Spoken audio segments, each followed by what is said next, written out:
There we go. All right. Well, good morning, everyone. Do hope you're in a warm place this morning on this very cold February day in Missouri, and happy Valentine's Day, everyone. But stay away from the candy, right? So, this presentation is something we like to do for people who are going to go up to the Capitol with us the first morning of the conference. In this case, that'll be the morning of March 5th. And so what we're going to do here is kind of give you the lay of the land if my computer will advance the slide. There we go.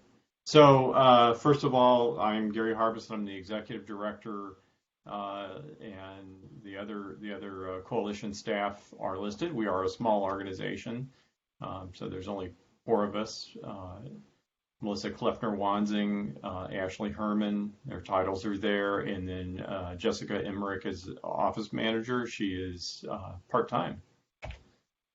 So just in terms of the outline of what we're going to do, we're going to do a little overview of the coalition. We're going to talk about policy goals a little bit, talk in general terms about advocacy, and just speak about this legislative awareness event, talk about preparation and how your voice matters, give you a little intro to talking with the legislators, talk about our priorities, and then scheduling issues, a little bit about the coalition one-pager, some logistics, follow through, and then surveys. So stepping in there, the coalition is a nonprofit advocacy agency. We did do a revised version of our mission and vision in 2019 through a series of planning sessions. So our current mission is to improve oral health with all Missourians by advocating for sound public policy, and our vision is oral health for all Missourians. The big difference in the mission is with. So we wanted to emphasize that we are working with Missourians, not really just on their behalf, but with people, and have a clear role to play in terms of advocating. We really are best described as a statewide network of advocates working to improve Missouri oral health through systems change. We have membership located throughout the state, and I think just about every geographic area of the state is represented, many organizations, individuals, and I would say we're extremely varied and diverse. These are all of our policy goals. I'm not going to read through all of them because that probably would be a little bit boring. And by the way, a recording this will be available later. And if you ask me and just want a copy of the slides, I'd be happy to share that with you. But we have a lot of goals, and at any one time, we're doing several things related to these. So reduction of tobacco use and vaping to improve Missouri oral health, that's a relatively new goal. Incorporation of oral health care in school-based health care, had that around for a little bit. Expanded coverage of and access to silver diamine fluoride for all Missourians, that's the most technical goal I think we've ever had. Lots of other things, improving MoHealthNet, comprehensive dental benefit in MoHealthNet. It's limited for adults, for the adult population now. Things about public water fluoridation, patient-centered home, comprehensive Medicare. We would still like to do a statewide public awareness campaign, or an actual organized campaign. We're probably not going to do that anytime soon, but we do a lot of things to try to raise attention, including holding the conference and having people do advocacy. So advocacy at a very basic level is simply raising awareness about an issue that is important to you. So sometimes people have the sense that advocacy is sort of this militant, demanding kind of thing. And really, even if you're just talking with someone about an issue that's important to you, whether you're asking for anything in particular or not, it is a form of advocacy. Legislative contacts in particular show that oral health is important to you and to Missourians. And advocacy can certainly be more about specifically requesting an action, such as passing a law, funding a project or program, or changing a regulation. And advocacy can happen at any system level. So you could be advocating locally with your city council, or at the state or at the national level. Today, what we're talking about is, in particular, advocacy around the state legislature, which is very, very important. Legislators need to know that oral health is important to Missouri, is important to you. It's really easy, without people going up there and talking about it, for legislators to just forget about oral health. As many people know, oral health is often thought of as this kind of extra thing and we can just leave till later, and that happens at the individual level, and it happens when people are considering their finances. It happens when decision makers are looking at policies and funding. So it's very, very important to have people come and talk about that. This is a little mapped out legislative calendar for the important dates. It's got the session start date. Governor Parson, the state of the state, was very, very early this year compared to typical state of the state addresses. That moved kind of everything up around the budgetary process much earlier than is typical. So that was unusual. We also have our dates here for the Legislative Oral Health Awareness event on the 5th. The conference is the 5th and 6th, and we do have a board meeting on the morning of the 5th, 10:30 to noon at Capitol Plaza. Also mentioned, you probably all know because you've registered, but there's a couple of pre-conference sessions that morning in the 10 to noon slot. Obviously, board members don't get to go to those because there's a board meeting during that time. And then an important thing about the conference is, in addition to, I think, pretty challenging sessions with lots of important content that'll make you think, there's a lot of opportunity for networking, and certainly the evening networking on Thursday evening is an important time for people to get together and more casually talk about things. Have the other dates in there: legislative spring break, Easter break, etc. And then finally we end up noting when bills go into effect. Most bills anyway. There are some bills that will go into effect earlier. And then veto session is September 16th. So that is kind of the lay of the land. The legislative awareness event that we hold really is the only legislative event each session held by the coalition. So you going up in there and doing this as one person, you might think, well, I don't matter much, but actually you do, because the more people everyone visits, the more likelihood we will have an impact. And the primary goal that you should think about is really to engage legislators as a constituent and a Missourian. The most important thing you can say to folks is Missouri oral health really matters to me, and get that across to folks, because they need to hear that so they will think about it as a policy issue instead of something they can worry about later. And I do want to note that many of our member organizations also take our goals to the Capitol. So this week, I believe on Wednesday, the Missouri Dental Hygienist Association was up and did their lobbying and included things that the coalition is working on as well. So that's very helpful. And by the way, there are a lot of lobbyists, so they get a lot of folks up there, as some of you on the call already know. The other thing I think about the coalition, because we really are truly a coalition, is unified voices really are difficult for legislators to forget or ignore.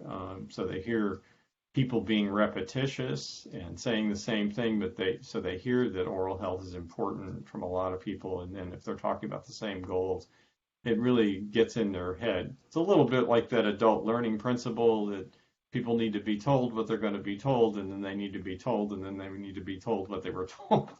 that repetition really gets people to paying attention.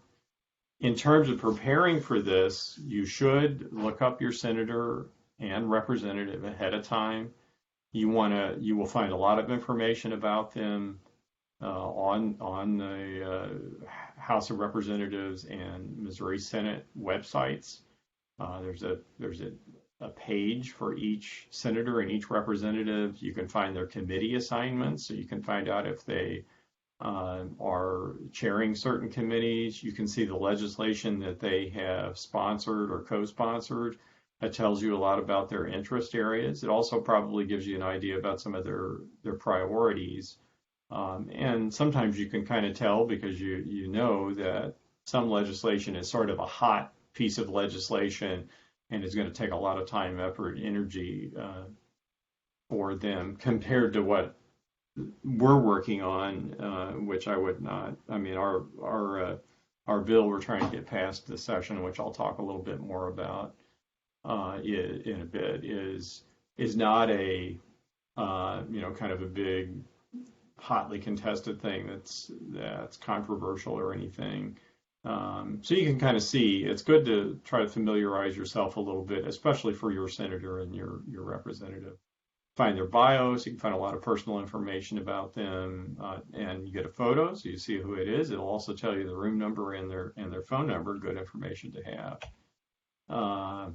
Your voice really matters. A lot of people who haven't done any type of advocating think something along the lines of, well, it doesn't really matter, but it does. It makes a huge difference. And we find legislators really like to hear from constituents and concerned citizens, and they will listen to you. Occasionally, there will be a person that is not into that. I would describe that as rare. Generally speaking, all of your legislators are going to be happy to hear you out. And you should think of your contact with them in terms of longevity, not just the particular message. So think about this person's probably going to be in office for a while, or they may move into another office. So if you establish a relationship with them, you meet them, get to know them a little bit, it's going to make it that much easier next time you come back and request something. So making that connection now can really help later. I can't overemphasize how much your voice can carry weight. And there's a lot of lobbyists up there. There's professional advocacy staff, people that the legislators see fairly often. Your voice actually can carry more weight than all of those folks. So it really is important to go up there, and I think they do like to hear from you. In terms of just kind of the nuts and bolts of talking with legislators, introduce yourself and say you were with the Missouri Coalition for Oral Health. You want to refer to legislators as Senator so-and-so or Representative so-and-so. They generally expect, if they're being approached by someone, they're probably going to be asked to do something. So that is endemic to the situation, and you shouldn't feel peculiar or unusual about doing that. They're expecting you to do that, really. I mean, they'll take a nice visit as well, but they expect people to come and ask them to do things. When you're talking to folks in the Capitol, you just generally need to remember it's typically a very busy and kind of a loud place. And there can be interruptions, and you just have to wait patiently and just kind of put up with the noise and stuff. I mean, there's quiet times too, but generally during session, it's pretty noisy. There could be school kids touring the Capitol or other people, so there's a lot of that background. Sometimes there's exhibitors set up and displays and a lot of interaction around that. So legislators, as I've kind of already mentioned, often have many issues in mind. So they may talk to you about some of those things that are important to them because it's on on their minds. And The one thing I would say is listen politely to that if it's an issue that's completely unrelated to why you're there. Personally, I think it's better if you don't engage with them much around issues that are separate to kind of keep it clear what you're there for and what you're doing. But if you do wish to engage with them on issues not related to the coalition, you need to try to make it clear that you're speaking as an individual at that point, not for the coalition. Um, your conversation on an unrelated issue may have an impact on the conversation about oral health. So in other words, if they mention a policy issue that they're working on that you disagree with and you get into a little discussion about that and challenge them, that may have an impact on how much they listen to you because they're human, right?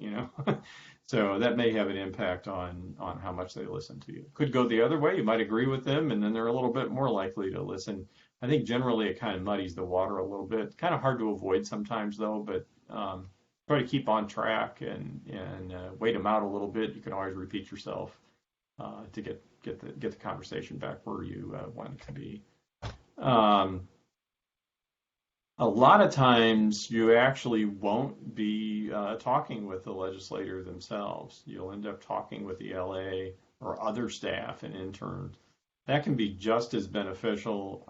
Sometimes talking with the legislative assistant or other staff. The Senate tends to have larger staff, so bigger staff, different people to deal with. But sometimes talking with the LA or some of the other staff can actually be I would say, almost better than getting to the senator or rep because the LA can really keeps the legislator on track on an issue. So that is not a bad thing at all. And even if you have an appointment, I'm sure I'm going to be repetitious with this. Even if you have an appointment, you might not get to meet with them. So don't be shocked. That's not a sign of disrespect. It's just a factor of how things are at the Capitol with the process.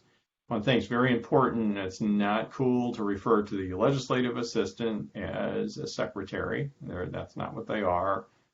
They are in LA, and you don't want to get trapped into looking at them that way. They're certainly not secretaries. So as I just said a minute ago, staff members can make sure your issue is raised and remembered. You may get a question that you can't answer. That's fine. Just say, I'm sorry, I don't know the answer, and put a note on the feedback form. We'll talk a little bit about those feedback forms, but that's one example where those are important because if it's something where someone asks you a question and it's really important to them and you don't have an answer, we need to know about that, and we will do our best to follow through with that and get back with that office. Again, making a connection on a personal level is really, I think, a very good thing to do. Always be, it's a little bit like talking with your neighbor. You want to get along with your neighbor. Bit of a personal connection, even around something fairly superficial. That can be a good thing. You want to always be polite. Thank them for their time. We will have a priority sheet and a coalition one-pager. Those will be available in hard copy. We'll probably send them to you by email before, but I will be up in the third floor alcove on the Senate side. We'll show that to you here in a minute. Leave your business card if you have one. That helps them know who they were talking with.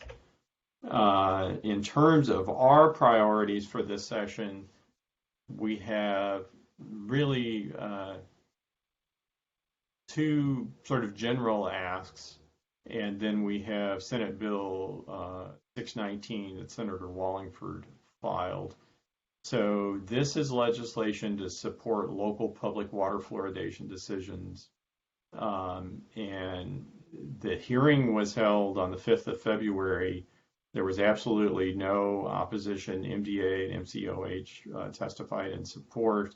There were lots of other people who wrote letters of support for the bill. So it was voted out of committee as a consent bill this week, and it has been placed on the consent calendar for the Senate. So consent bills, just in general, move faster or have the likelihood if it can maintain that status. Now that it hopefully will be voted out of the Senate soon, it'll go over to the House, and that'd be a very good thing. Senator Wallingford has been very good about tracking on this bill. He filed it in the 1st of December, I think, on the first day that he could, and so he's stuck with it, and it's moving along. So this is to ensure that local people benefit from the input of their county health department in considering public water fluoridation. So what we have in Missouri around public water fluoridation is the local decision-making body, which can be city council, county commission, water board, or probably some other form that we're not familiar with, appointed water board, voted in water board. They have to, this bill will require them to have to get information from the county health department about community water fluoridation when they're taking a look at that, particularly when they're considering discontinuing fluoridation, which is what happens in Missouri. We've had this trend of smaller communities taking it away, and we know factually that if you discontinue community water fluoridation, you're going to have an increase in cavities, and individuals are going to have to pay for dental care if they can find it. We have access issues in many areas of the state. And so this bill, we think, will continue to support local decision making because it is very much a local decision, but make good use of the only local agency charged with assuring community health, the county health department. So we've had a lot of support for this bill, and no opposition on the Senate side. We do understand, because of the work of the hygienist this week, that Representative Brian Spencer, who's serving the Wentzville area, has voiced some opposition. We don't know enough about that right now to know what the basis of that is. Provided the bill stays on consent, he would have to work very hard to stop it. My understanding of the process is it would take 5 reps to bump it off of consensus and get it back in the regular track. But we hope to find out in the next week or so specifically what his issue with this is. Little hard to understand where that's coming from at this point. So this bill, I just wanted to note, is similar to Senate Bill 278 and House Bill 975 from the 2019 session. Not unusual to run bills multiple sessions before you get them passed. But again, we've enjoyed a lot of support on the Senate side. It was a Senate committee member that heard the bill that suggested that it be done as a consent bill.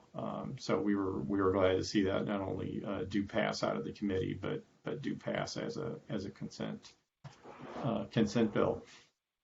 So that is the big thing that's actually in play. The other two things, the last one, we always broach this subject, asking for increasing access to dental care by pulling up the dental provider rates, which are abysmal.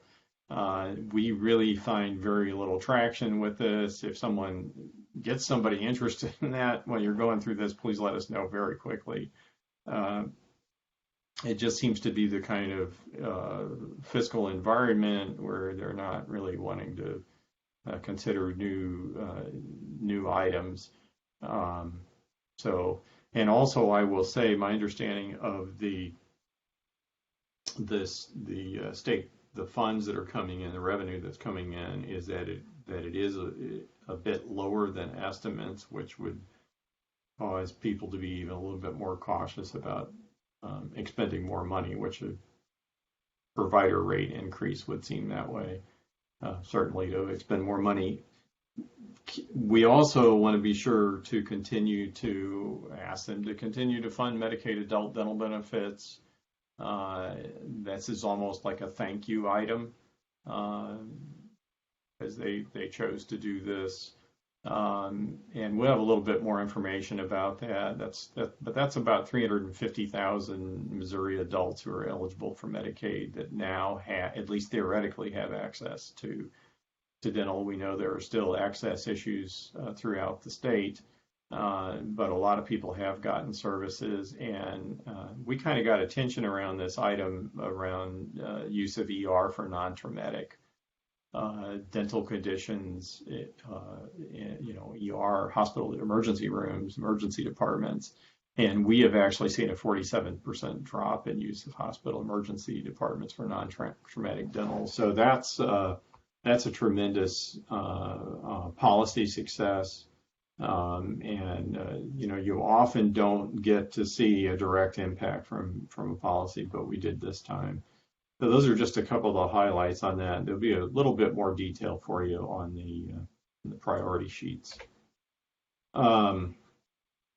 Just getting down to some nuts and bolts items. Well, first, let me pause and ask if there are any questions or comments around the legislative priorities. So, Gary, I just had a question. So the emergency room visits went down even more. They were 44%, now they're 47%. Is that what you were saying? No, they dropped by 47% from where they were previously. Right. We had a number of 44% before, so they're a better number now. Yes, that's okay. That is correct. They are continuing to go down. That is awesome. Yes. But I wanted to bring up two things. First of all, on the water fluoridation, I think it's kind of cool to say, we've been having it for 75 years. And the other thing that's good about it that we need to look at is I think some of that equipment is probably, getting old, and that when they're looking at these decisions, we want to let them know that in the long run it's going to be cost effective and really helpful to keep the fluoridation in the water. And my last comment would be, I go to Missouri General Assembly whenever I'm looking things up. If I go to Missouri General Assembly and Google that, then it'll say Senate or say House, and you click on Senate, you click on House, and you can find things pretty easily that way for people who aren't used to looking these things up. And then they have all these little topics that you can look under. It's really, really helpful for seeing things. That's good. That's a very good tip, Diane. Yeah, there is just a ton of information out there. That's really very helpful. Thank you. Anyone else? All right. Well, moving more into the kind of nuts and bolts of it, we will, unless you have told us not to, or that you'll take care of it yourself, we'll schedule you appointments for you and your senator and representative. Diane, who was just speaking, for example, said, "I've already visited them, so schedule me with someone else," and we will do that. As I mentioned a minute ago, even with an appointment. Oh, and backing up to that first item, that's the reason why we asked for your zip code of residence, not where you work, because that's how your senator and rep is assigned, or how we can find your senator and rep is by where you actually live. Although I wouldn't say people are opposed to talking to someone who's working, say, at a health care facility in their area, even if they live in another area. But even with an appointment, you may miss your senator or representative. Again, spending time with the LA or staff or intern, if you can, that's very, very beneficial. It's not unusual. You have an appointment, you come there and you find the door locked, and you're like, "What's going on?" Do not be daunted by that. Just maybe walk down the hallway and go to another office and come back a little bit later. People's schedules do change for various reasons. The LA may pull the legislator off the floor to speak with you, or take you to a committee room to speak with the legislator. If they choose to do that, that's fine. That's kind of their call. I find that happens more on the House side than the Senate side. Sometimes they'll even invite you into that side gallery for that little conversation, which might be kind of thrilling if you've never stepped in there. But it's a little bit more easy to be distracted in that environment. More typically, they'll come out and speak with you in the hallway real quick. Leave that up to the LA if they want to do that. So we will probably fill in your schedule a bit anyway with some other legislators and try to get that set up. And again, if you have extra time, it's okay to politely walk into another legislator's office, introduce yourself, and ask to speak with a senator or representative.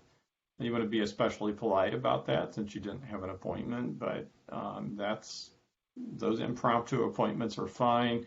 We have had people find out they get into very good discussions in situations like that. So, and again, generally, if they're not right in the middle of something, we find people are willing to spend a little time with someone. We'll have copies of the coalition one-pagers. This is a very brief document that's packed with too much stuff. Probably a lot of people would tell us to not do it this way. We have found it to be helpful. We've had senators and reps reference that document and ask about things that are on it, albeit probably most of them do not read all the way through it. But it establishes some very basic things. Oral health is an important policy issue. It's poor in Missouri. We put it that way on the document. I mean, the more sophisticated way to say it would be we have oral health challenges, but we wanted to get a message out there that kind of pokes at people a little bit.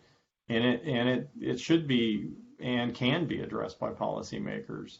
And it's saying it's an issue of interest as a policy issue to many organizations and individuals.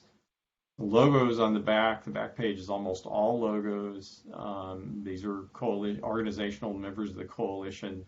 I generally hand that piece of paper to people with a logo side up because without you saying anything, that says there are a lot of organizations involved in the coalition, and therefore these issues that are being raised have some gravitas with them. So that's why we have a crazy number of little tiny logos on the back page. This is a little map of the third floor, and I will have some hard copies of Capitol maps up there for you. But the third floor is important. The central area is referred to as the third floor rotunda. That's a very large open area, and you can see the House and Senate chambers are on the two sides. And I have marked this funny little area that we seem to get almost every year with the green star and the arrow. That is the alcove. And so the grand staircase goes down from this level and out to the gigantic doors of the Capitol facing the Missouri Supreme Court building. The alcove has columns. It's open. It's not a closed off room, so it's kind of noisy. You'll hear all that noise from the rotunda in there. But that's where we'll be. That's where you'll find us. And we are on the Senate side, or the east side of the building. This side up here at the top, where the Legislative Library, that is the river side. And this bottom part with the grand staircase is the High Street Senate, or High Street Missouri Supreme Court side of the building to just get you oriented a little bit. Right now, there's renovations up there, so it's a little bit harder to look out a window. But normally, if you can see out the window and you're seeing the river, you know you're on the north or riverside. The Capitol is being renovated, as I just mentioned. Parking normally can be challenging near the Capitol. It's a little bit worse. There's a lot of parking spots that are not available. Part of the Circle Drive that goes around the Capitol is just blocked off. I'd say over half of it is, in fact. And so there is metered parking on nearby streets. And there's some free parking on streets too, but I read the signs closely. Some metered parking is 2 hours, some is 1 hour. The Capitol Police are vigilant and reliably ticket, so you will get a parking ticket. They're not terrible, but I wouldn't advise getting a parking ticket. Really, probably the best thing you can do is walk up from Capitol Plaza Hotel. So you can park down there where the event is and then walk up. It is kind of uphill, but it's not a terrible walk. And then you don't have to worry about your vehicle or where it's at and is it going to get a ticket or worse yet, towed. There's a parking garage that you can get into down on Madison Street. That's, as about the same distance as Capitol Plaza Hotel. So kind of up to you, but we generally advise people just park at the Capitol Plaza Hotel. You're going to enter the building through doors under the stairs on the south side, again, the side facing High Street and the Supreme Court. Watch for signs because of all this construction. There's only one place to get in there, and you will go through security. It's very similar to an airport security, and you probably should allow a little extra time for that. Sometimes there is a line. It takes a while to get people through there. Once you're through the security, you will be on the main floor of the Capitol. There are elevators to your right or your left that can take you up to the other floors. There's also another elevator that's essentially straight ahead, although you'll have to walk through the rotunda and then kind of around things a little bit, around that big staircase you'll see in there. You can also take stairs right from that hallway you walk into. So if you'll turn to your right or left, when you come out of the security area, you'll find staircases that'll take you up to the other floors if you don't mind walking up. There is an information desk there straight ahead from security. Typically it is staffed with people, and they're typically very helpful if you need assistance figuring out where you are or how to get to the third floor. I have seen it not staffed at times. I don't quite know what the deal is with that. I will be up there at least by 7:45, if not earlier. I'll be around for roughly 90 minutes. I'll be there to answer questions, provide guidance.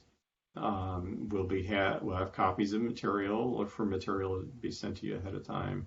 Schedule appointments, our priorities, the coalition overview. We'll probably have an advocacy one-pager that we have. And then we have legislative feedback forms. Very, very important. Please complete these and turn them in at the conference check-in desk when you get back to Capitol Plaza. And again, include any questions you were unable to address. If you don't turn those in, we don't know who you saw or if you saw anybody. So it's very important. And we certainly would know to follow up on a question that came up. So please take a couple of minutes to fill those out. We don't care if it's terribly sloppy or you shove multiple visits on one form, just as long as we can read who you saw and their general response to you and if any other issues came up. Legislature typically goes into session at 10 a.m.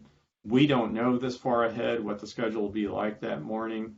When we're down there, sometimes they have committee meetings starting very early in the morning. Thus, even though you have an appointment, a committee meeting has been called that morning, and you may not get to see your legislature because they're already in a committee meeting. In any case, they're all going to go into session about 10 a.m. Lunch, and again, that's not bad. You're talking to the LA's fine. Lunch starts at noon at Capitol Plaza Hotel.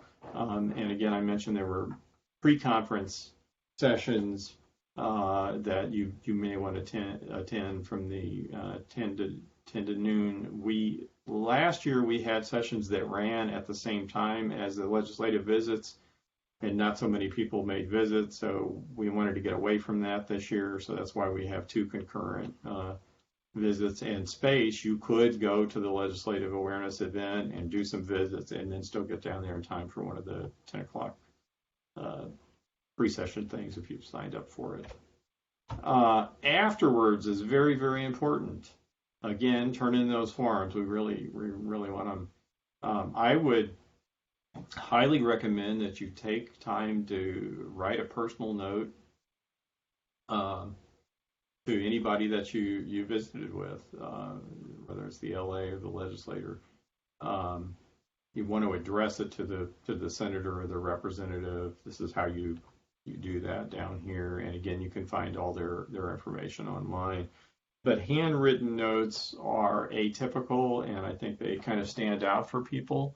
And I think they're more likely to be read and remembered. I know a lot of people are not in the habit of writing out handwritten notes, but I think it's a really good technique um, to get people to pay attention and feel good about your visit and remember you and the issues that you brought up. If anywhere along here you start needing to ask questions, you can reach out to us at info@oralhealthmissouri.org, and we'll do our best to get back with you quickly. Also, very important, we're going to give you a survey about the webinar a little bit later, and we'd appreciate you filling that out. If we messed up, that's an opportunity for you to tell us, although I would urge you to tell us before we get done here. And then there will also be a conference survey that'll come out after the conference, and there will be some questions on there about the legislative awareness event for those who participated. So for those of you who actually get up there, we'd like to get commentary from you, a few comments about that. Tell us how we did and how the event was organized and what you thought about it. So that is it. And I want to just open it to questions. I think we're coming up on about 1:45 noon. Any particular questions that anyone has? It looks like we're a pretty small group here this morning, so I think we can talk pretty easily. If you just want to, there are no dumb questions. Just speak up if you've got a question. I know we have people on the line who have done a lot of this. Diane, I think, has talked to more legislators than any other human being on the planet. But other folks, I don't know. Lauricia, have you ever advocated with yes? So I have never spoken to my representatives before. I wasn't sure if I was going to come earlier because it's during that Thursday morning, right? I didn't plan, but I think I may end up coming a little bit earlier, so I can at least maybe talk to one person from your PowerPoint. It seems like it may be a good experience. I think it is a direct way to have an impact on how the system of policies works for Missourians, and it's great to get a little experience, even if it's just a little bit. I'll be up there for a while, so I think you'd be driving in from the St. Louis area. I understand if you don't want to be there at 8:00 in the morning. Very understandable. And we kind of go with the flow because we have people who sign up for this that don't show up, and we have people that didn't sign up for it and they show up. Of course, we don't have a schedule for them; they just kind of have to go with whoever. But that's okay. We want to have people up there. So that's great. We'd love to have you, and I'll be glad to answer any questions right there on site too. Okay, thank you. Thank you. Other questions or comments? This is Kelly. I just want to say I appreciate the guidance on this. I've done a little bit of working at the Capitol, and it is confusing. It can be very confusing to navigate and a little intimidating. This really was a great presentation to lay out expectations and how to get in and work your way around. So just letting you know, I appreciate that. Yeah, and thank you for that comment. I'm glad you find it helpful. I think especially first timers in the state capitol, it can just be like almost dizzying environment. It can feel a little bit like a county fair and a giant mall, and it can be confusing and I think a little intimidating. So if you find me, and my cell phone goes out on all my emails, so you should be able to access that pretty easily. But if you find me, although I will have to say sometimes my cell doesn't seem to work so well in the Capitol building, but if you find me up there on the third floor alcove, I'll be glad to offer you any guidance I can during the event. But again, I think it's very analogous to just having a conversation with somebody that you want to get along with, which most people are inclined that way anyway. And we generally find the legislators and really everybody working in the General Assembly is generally pretty friendly to having conversation. They might be in a hurry, they might be a little too stressed out or trying to get somewhere, but I think generally speaking, you'll get a good reception. They'll be happy to listen to you and talk a little bit. Hey, Gary, one of the things I'd like to bring up if possible is if I get lost in the Capitol, well, I don't get lost too much now, but I did. I just go into one of the legislators' offices and ask somebody, I'm trying to find room 322 or something. And the other people are so nice and so helpful. So you just ask, and the other thing is starting the conversation. It's like, hey, I'm, Mary Jones. I'm from the Missouri Coalition for Oral Health, and I live in your district, and I kind of live at such and such a place, and I'm here because I'm so interested in oral health, and and then just kind of that kind of starts the conversation. Yeah, that's very good, Diane. I mean, that's exactly how to do it.